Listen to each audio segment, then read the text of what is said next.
부산 해운대구 중일동 재개발 현장. 굴삭기가 오래된 집터를 파헤치던 중 나타난 것은 흙먼지와 콘크리트 잔해뿐만 아니었습니다. 이게 뭐지? 현장 관리인 박철수 씨가 발견한 것은 낡아 빠진 가죽 가방 하나. 가방 속에서 쏟아져 나온 것들을 보는 순간 그는 본능적으로 알 수 있었습니다. 이것들이 평범한 유실물이 아니라는 것을요. 바스락거리는 편지 뭉치들, 그리고 그 사이에서 굴러나온 하나의 카세트 테이프. 하얀 라벨지에 또박또박 쓰여진 글씨는 이미 발에서 읽기 어려웠지만 한 가지는 분명했습니다. 이 테이프는 누군가에게 전해지지 못한 채 28년간 땅속에 묻혀 있었다는 것이었죠. 박 씨는 테이프를 재생해보겠다는 생각은 감히 하지 못했습니다. 하지만 편지 봉투에 적힌 주소를 보고 이 물건들의 주인을 찾아야 한다고 생각했죠. 중일동 523번지. 김영희님. 그 주소로 찾아간 박 씨가 마주한 것은 이미 70대가 된 할머니였습니다. 할머니는 그 가방을 보자마자 주저앉아 버렸습니다. 민수야. 우리 민수. 할머니의 손에서 떨어진 테이프를 줍고 나서야 박 씨는 깨달았습니다. 이것이 단순한 유실물이 아니라 누군가가 28년간 기다린 마지막 메시지라는 것을요.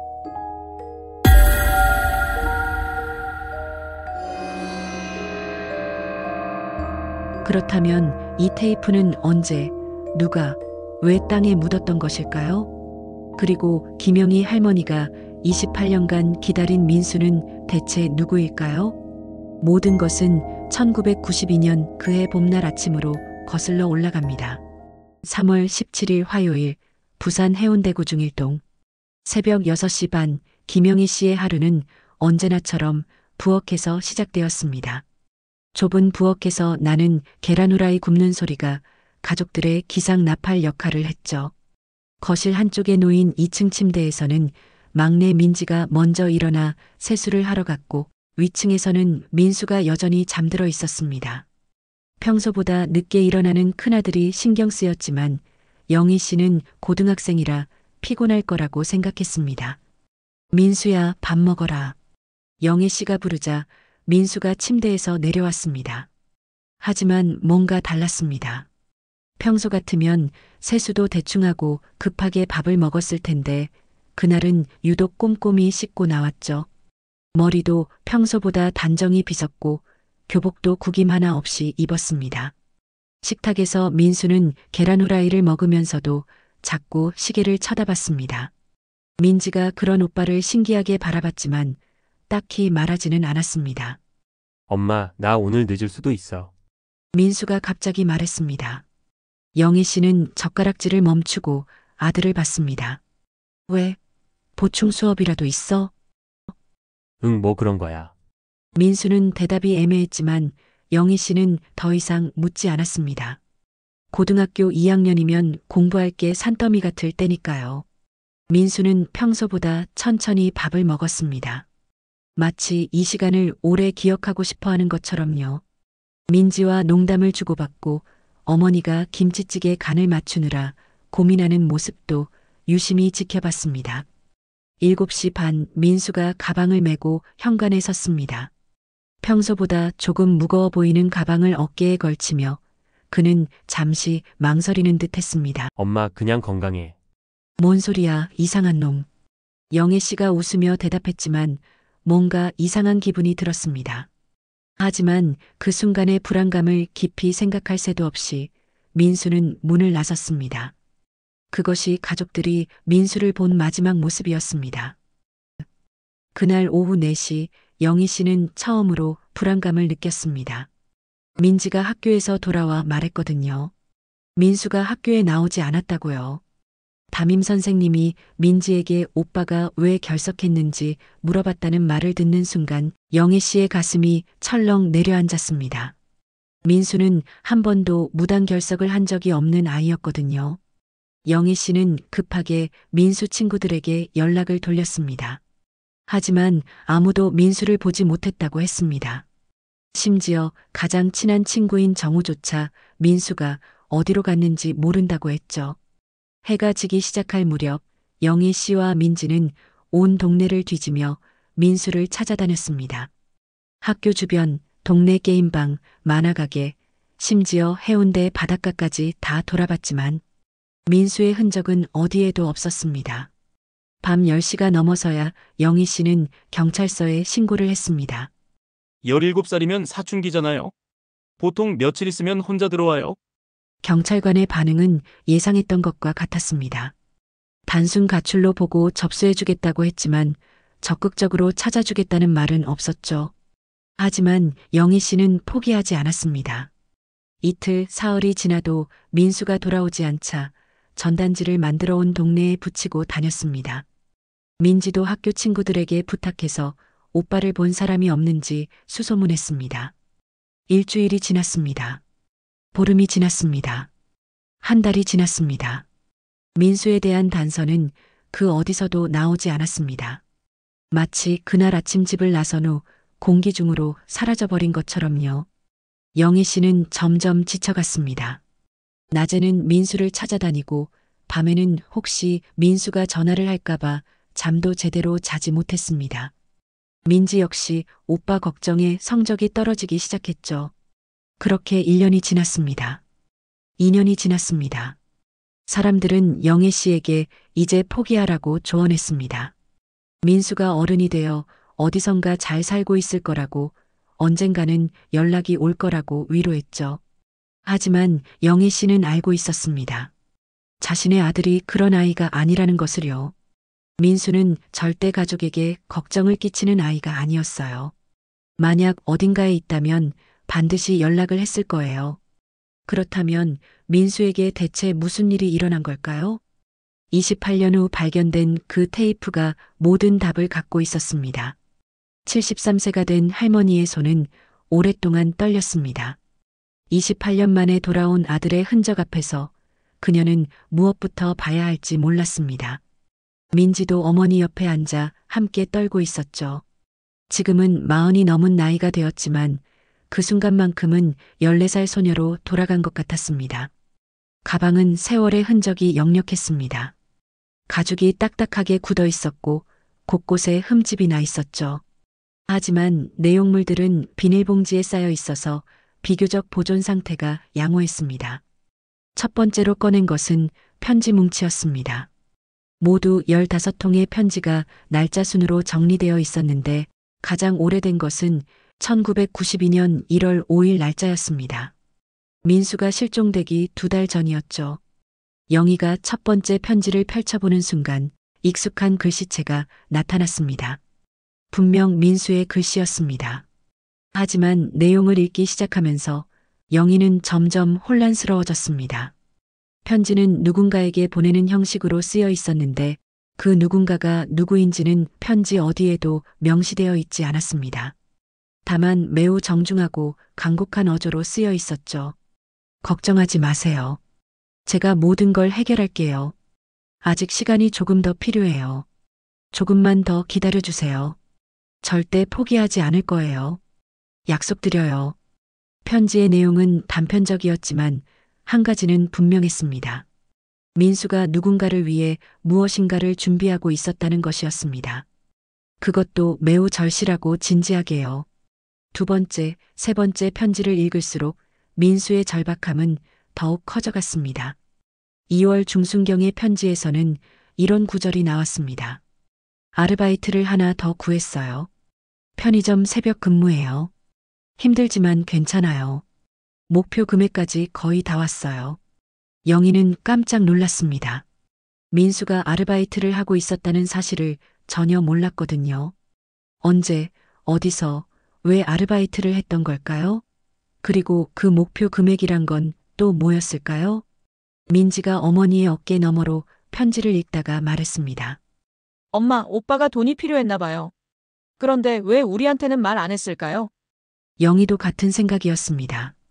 아무리 가난해도 아들이 새벽 아르바이트까지 해가며 돈을 벌어야 할 이유가 뭐가 있었을까요? 더군다나 그걸 가족에게 숨기면서까지요? 2월 말경의 편지에서는 더욱 구체적인 내용이 나왔습니다.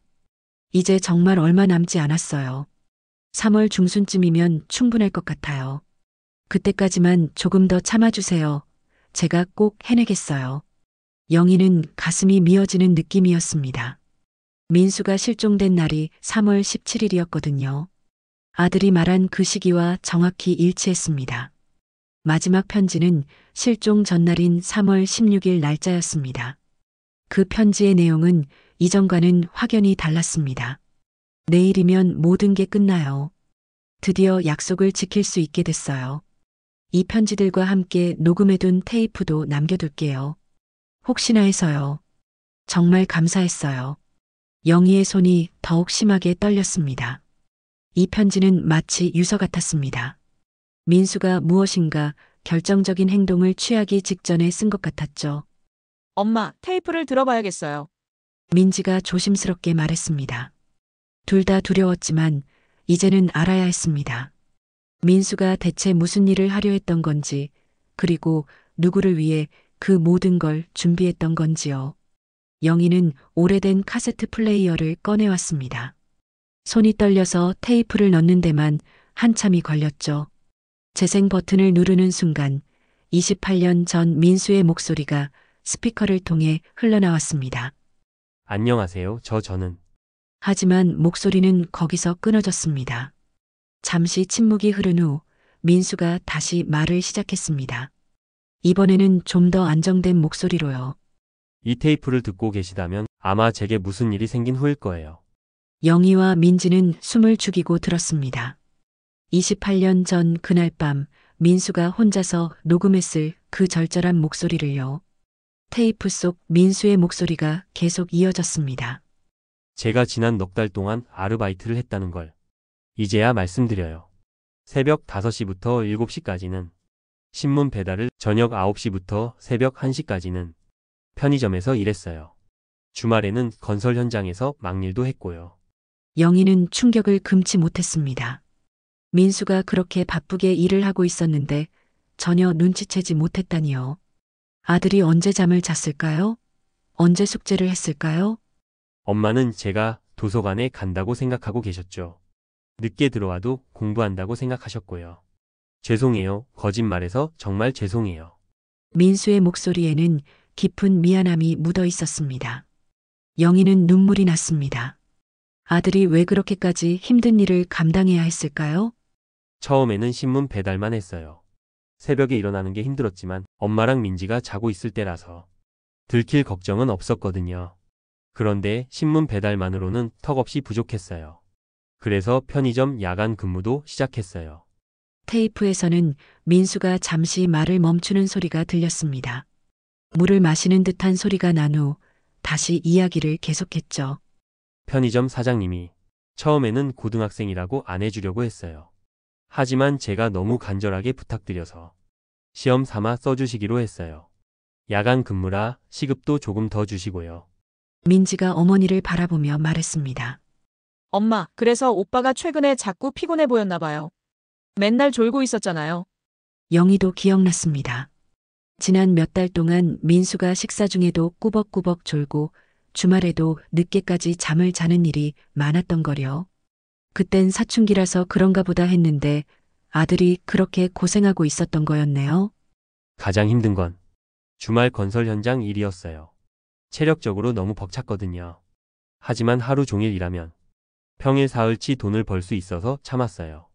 목표 금액에 조금씩 가까워질 때마다 기뻤어요. 테이프에서 민수가 깊게 한숨을 쉬는 소리가 들렸습니다. 제 방 책상 서랍 맨 아래 칸에 빈 과자통이 하나 있어요. 거기에 그동안 번 돈을 모아뒀어요. 이번 주말까지 일하면 드디어 목표 금액이 될 것 같아요.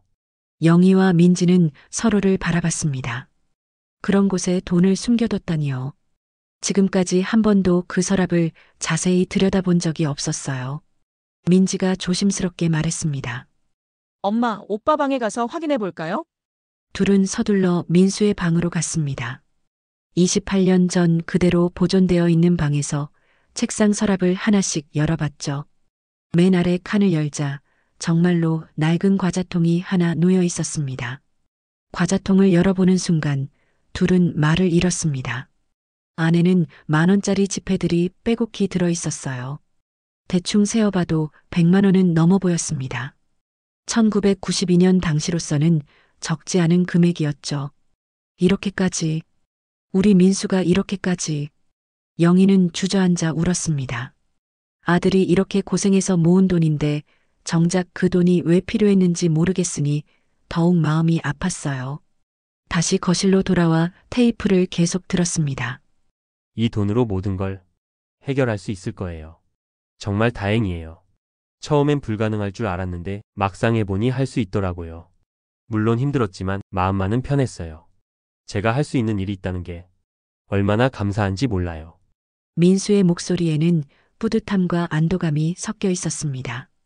하지만 여전히 그가 무엇을 해결하려 했는지는 분명하지 않았어요. 엄마는 항상 우리한테 괜찮다고 말씀하시지만 저는 알고 있어요. 많이 힘드시다는 걸요. 민지도 요즘 자주 한숨 쉬는 걸 봤어요. 제가 오빠니까 제가 해야죠. 영희는 깊은 죄책감에 빠졌습니다. 아들이 어머니와 여동생을 위해 그렇게 애쓰고 있었는데 정작 자신은 전혀 몰랐으니까요. 테이프가 잠시 멈춘 후 민수가 마지막으로 한마디 더 했습니다. 내일이면 정말 모든 게 해결될 거예요. 이제 더 이상 숨길 필요도 걱정할 필요도 없어요. 정말 기대돼요. 하지만 그 기대는 현실이 되지 못했습니다. 다음 날 민수는 집을 나간 후 영영 돌아오지 않았으니까요. 도대체 민수가 해결하려 했던 그 문제는 무엇이었을까요? 그리고 왜 그 해결책을 찾으러 간 길에서 사라져버린 걸까요? 테이프가 계속 재생되면서 민수의 목소리가 더욱 진지해졌습니다. 이제 정말 중요한 이야기를 해야겠어요. 엄마에게는 절대 비밀로 해달라고 부탁드렸던 그 이야기 말이에요. 영희는 순간 가슴이 철렁했습니다. 민수가 누군가의 비밀을 알고 있었다는 건가요? 그것도 자신과 관련된 비밀을요? 작년 12월에 있었던 일이에요. 엄마가 갑자기 화장실에서 쓰러지셨을 때 말이에요. 그때 엄마는 그냥 어지러워서 그랬다고 하셨지만 저는 봤어요. 엄마 옷에 묻은 피를요. 영희의 얼굴이 창백해졌습니다. 1991년 12월 그 일을 민수가 알고 있었다니요. 그땐 정말 아무에게도 들키지 않았다고 생각했는데요. 다음날 엄마가 병원에 가신다고 하실 때 저도 따라가겠다고 했어요. 하지만 엄마는 계속 혼자 가시겠다고 하셨죠. 그래서 몰래 따라갔어요. 민지가 어머니를 바라봤습니다.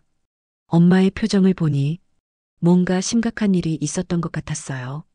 부산대 병원 내과에서 오래 기다리시더니 검사를 받으셨어요.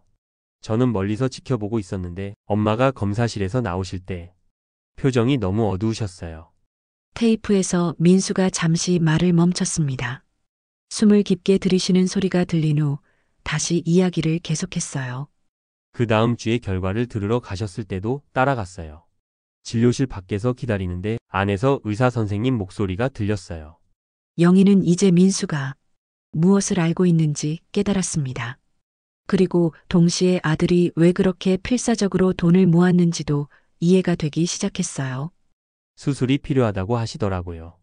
그것도 빨리 해야 한다고요. 수술비가 얼마나 드는지도 들었어요. 400만 원이요. 민지가 깜짝 놀라서 어머니를 쳐다봤습니다. 엄마, 정말이에요? 수술이 필요한 병이 있었어요? 영희는 고개를 숙인 채 대답하지 못했습니다. 29년 전 그 비밀이 이제야 밝혀진 거였어요. 테이프에서 민수의 목소리가 계속 들렸습니다. 엄마가 진료실에서 나오실 때 얼굴이 새하였어요. 의사 선생님이 최대한 빨리 수술을 받으시라고 했는데 엄마는 시간을 달라고 하시더라고요. 돈 때문이라는 걸 저도 알 수 있었어요. 영희는 그날의 기억이 생생했습니다. 담낭에 종양이 발견되어 즉시 수술이 필요하다는 진단을 받았던 날이었죠. 하지만 400만 원이라는 수술비를 어떻게 마련해야 할지 막막했어요. 집에 와서도 엄마는 아무 말씀도 안 하셨어요. 평상시와 똑같이 행동하려고 노력하시는 게 보였어요. 하지만 밤에 혼자 울고 계시는 소리를 들었어요. 민수의 목소리에 눈물이 섞여 있었습니다. 저는 그날 밤 잠을 못 잤어요. 어떻게 하면 엄마를 도울 수 있을지 생각했어요.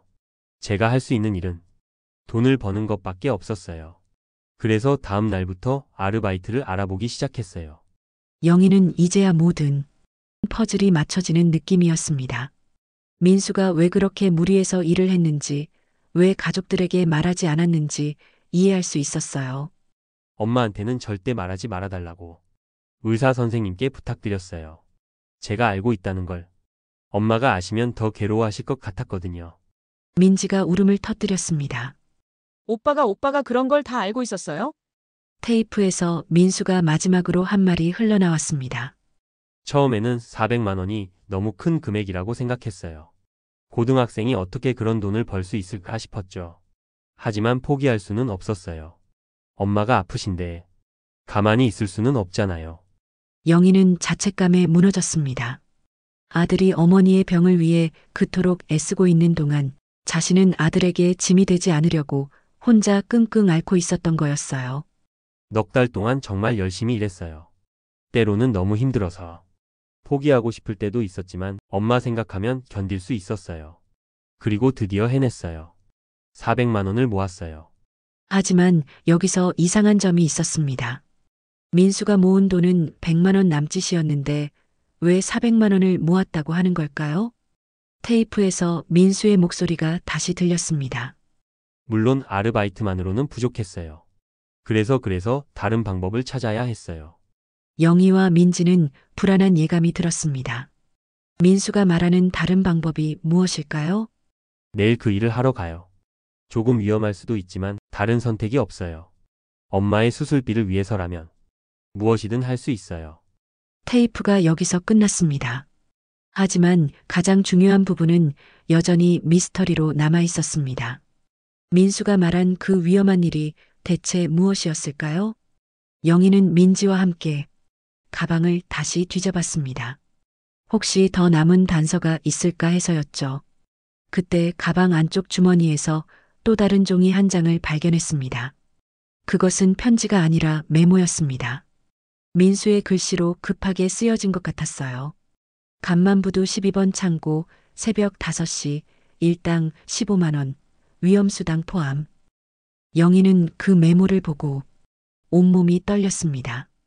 간만부두는 당시 부산에서 가장 위험한 곳 중 하나였어요. 정식 항만 노동자도 아닌 사람들이 위험한 일을 하며 돈을 버는 곳이었죠. 민지가 어머니의 어깨를 잡으며 말했습니다. 엄마, 오빠가 거기서 일하려고 했던 건가요? 영희는 고개를 끄덕였습니다. 이제 모든 게 명확해졌어요. 민수는 부족한 300만 원을 하루 만에 벌기 위해 간만부두의 위험한 일을 선택했던 거였어요. 가방에서 마지막으로 나온 것은 또 다른 카세트 테이프였습니다. 첫 번째와는 다른 테이프였죠. 라벨에는 마지막 녹음이라고 적혀 있었습니다. 영희가 떨리는 손으로 테이프를 교체했습니다. 재생 버튼을 누르자 이번에는 훨씬 급박한 목소리의 민수가 들렸습니다. 지금 새벽 4시 반이에요. 곧 간만부두로 가야 해요. 배경에서는 새벽 바람소리와 바닷소리가 희미하게 들렸습니다. 민수가 어디선가 야외에서 녹음하고 있는 것 같았어요. 사실 무서워요. 정말 무서워요. 하지만 이 길밖에 없어요. 오늘 하루만 버티면 엄마 수술비를 마련할 수 있어요. 민수의 목소리가 바람에 흔들렸습니다. 만약에, 정말 만약에 제게 무슨 일이 생기면 이 테이프들을 엄마가 찾으실 수 있을 거예요. 그럼 적어도 제가 왜 이런 선택을 했는지는 이해해 주실 거라고 생각해요. 영희는 눈물을 흘리며 들었습니다. 아들이 그렇게 두려워하면서도 어머니를 위해 나선 그 마음이 얼마나 절절했을까요? 간만부두에서 하는 일은 화물 컨테이너를 크레인 없이 손으로 옮기는 거래요. 정말 위험한 일이지만 하루에 30만 원을 준다고 해요. 열흘만 하면 300만 원을 벌 수 있어요. 민지가 울음을 터뜨렸습니다. 오빠가 그런 위험한 일을. 하지만 테이프는 아직 끝나지 않았습니다. 그런데 문제가 생겼어요. 어제 현장 관리하는 사람이 말하기를 오늘 옮겨야 할 화물이 예상보다 훨씬 무겁다고 해요. 그래서 위험수당을 더 주겠다고 했어요. 하지만 동시에 정말 위험할 수도 있다고 경고했어요. 민수가 깊게 숨을 들이쉬는 소리가 들렸습니다. 테이프에서 민수가 걸어가는 발소리가 들렸습니다. 점점 바다소리가 가까워지고 있었어요. 그리고 마지막으로 한마디 더 했어요. 엄마 사랑해요. 민지 너도 사랑해. 제가 오늘 일을 마치고 돌아가면 엄마 수술비를 드릴 거예요. 그러면 더 이상 아프실 필요 없어요. 테이프가 끝났습니다. 영희와 민지는 오랫동안 말을 하지 못했습니다. 28년 전 그날 새벽 민수가 얼마나 무서웠을지, 그러면서도 얼마나 용감했을지 생각하니 가슴이 미어졌어요. 하지만 여전히 한 가지 의문이 남아 있었습니다. 민수가 간만부두에서 일을 하다가 사고를 당했다면 이 가방과 테이프들은 어떻게 중일동 땅속에 묻혀 있었던 걸까요? 그리고 왜 아무도 민수의 행방을 찾지 못했던 걸까요? 영희가 가방을 더 자세히 살펴보던 중 바닥에서 마지막 단서를 발견했습니다. 그것은 작은 쪽지였는데 민수의 글씨가 아니었어요. 다른 사람의 글씨로 이렇게 쓰여 있었습니다. 민수야, 미안하다. 내가 부탁한 대로 이것들을 집 근처에 묻어둘게. 언젠가는 가족들이 찾을 거야. 영희는 그 쪽지를 보고 깨달았습니다. 민수에게 무슨 일이 생겼을 때 누군가가 그의 마지막 유품들을 가족들이 언젠가 찾을 수 있는 곳에 묻어준 것이었어요. 그 누군가는 민수가 왜 간만부두에 왔는지 알고 있었고 그의 마음을 이해해 주었던 사람이었을 거예요. 하지만 정말로 그날 간만부두에서 무슨 일이 일어났던 걸까요? 그리고 민수를 도와준 그 사람은 누구였을까요? 아직 밝혀지지 않은 마지막 퍼즐 조각이 있었습니다. 그리고 그 조각을 갖고 있는 사람이 바로 민지였어요. 이제 40이 넘은 민지에게는 28년간 숨겨온 비밀이 하나 있었습니다. 오빠 민수의 마지막 모습에 관한 비밀이요. 영희가 민지를 바라봤습니다. 딸의 표정에서 뭔가 말하고 싶어하는 기색이 역력했어요. 민지야, 너 혹시 오빠에 대해서 알고 있는 게 있니? 민지는 오랫동안 망설였습니다. 28년간 가슴속에 묻어두었던 비밀을 이제 말해야 할 때가 온 것 같았어요. 엄마 사실 저는 오빠가 어디로 갔는지 알고 있었어요. 영희는 깜짝 놀랐습니다. 뭐라고? 너가 알고 있었다고? 민지는 눈물을 흘리기 시작했습니다. 오빠가 집을 나서기 전날 밤이에요. 저한테 와서 말했어요. 내일 중요한 일이 있다고, 만약 며칠 안에 집에 못 들어오면 엄마께 이야기해달라고요. 영희 할머니는 당황했습니다. 그렇다면 민지가 그동안 알고 있으면서도 말하지 않았다는 뜻이었어요. 오빠가 저한테 종이 하나를 줬어요. 거기에 뭔가 주소 같은 게 적혀 있었는데 절대 아무한테도 말하지 말라고 했어요. 특히 엄마한테는 절대 안 된다고요. 민지가 지갑에서 낡은 종이 한 장을 꺼냈습니다. 28년간 간직해온 종이였어요. 간만부두 12번 창고 박기철. 영희는 그 이름을 보고 기억을 더듬었습니다. 박기철. 어디서 들어본 이름 같았어요. 오빠가 말하기를 만약 사흘이 지나도 연락이 없으면 이 사람을 찾아가 보라고 했어요. 하지만 절대 엄마는 데려가면 안 된다고, 저 혼자만 가야 한다고 했어요. 민지의 목소리가 떨렸습니다. 실종 사흘째 되는 날, 저는 몰래 간만부두에 갔어요. 박기철 아저씨를 찾았어요. 영희는 숨을 죽이고 들었습니다. 그 아저씨가 저한테 말해줬어요. 오빠가 첫날 일을 하다가 크레인 사고를 당했다고요. 무거운 컨테이너가 떨어져서 그 자리에서. 민지는 더 이상 말을 잇지 못했습니다. 영희 할머니도 말없이 눈물만 흘렸어요. 박기철 아저씨가 말하기를 오빠가 죽기 전에 마지막으로 한 말이 엄마 수술비 때문에 일하러 왔다는 거였대요. 그래서 아저씨가 자기 돈을 보태서 400만 원을 만들어 주셨어요. 영희는 그제야 이해했습니다. 왜 자신의 병이 갑자기 나아졌는지를요.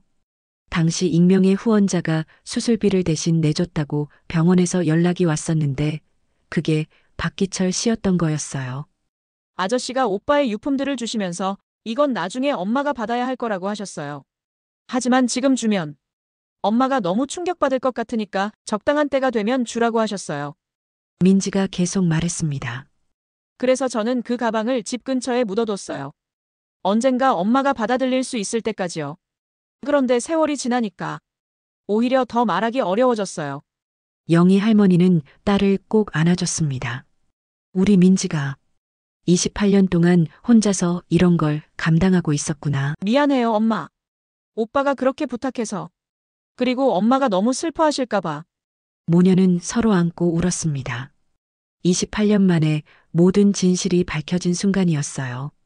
그날 저녁 영희와 민지는 함께 민수의 영정 앞에 앉았습니다.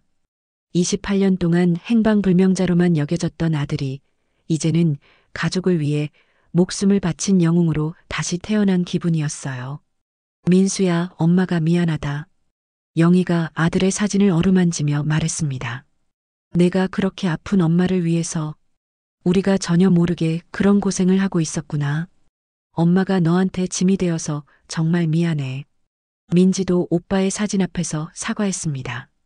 오빠, 나도 미안해. 28년 동안 오빠 마음을 혼자 알고 있으면서 엄마한테 말하지 못해서 미안해. 이틀 후 모녀는 함께 간만부두를 찾았습니다. 박기철 씨는 이미 70대가 되어 있었지만 여전히 부두에서 일하고 있었어요. 아, 민지구나. 그리고 어머님도. 박기철 씨는 영희 할머니를 보자 고개를 숙였습니다. 어머님, 정말 죄송합니다. 그때 민수를 지켜주지 못해서. 영희가 박기철 씨의 손을 잡았습니다. 고마워요. 정말 고마워요.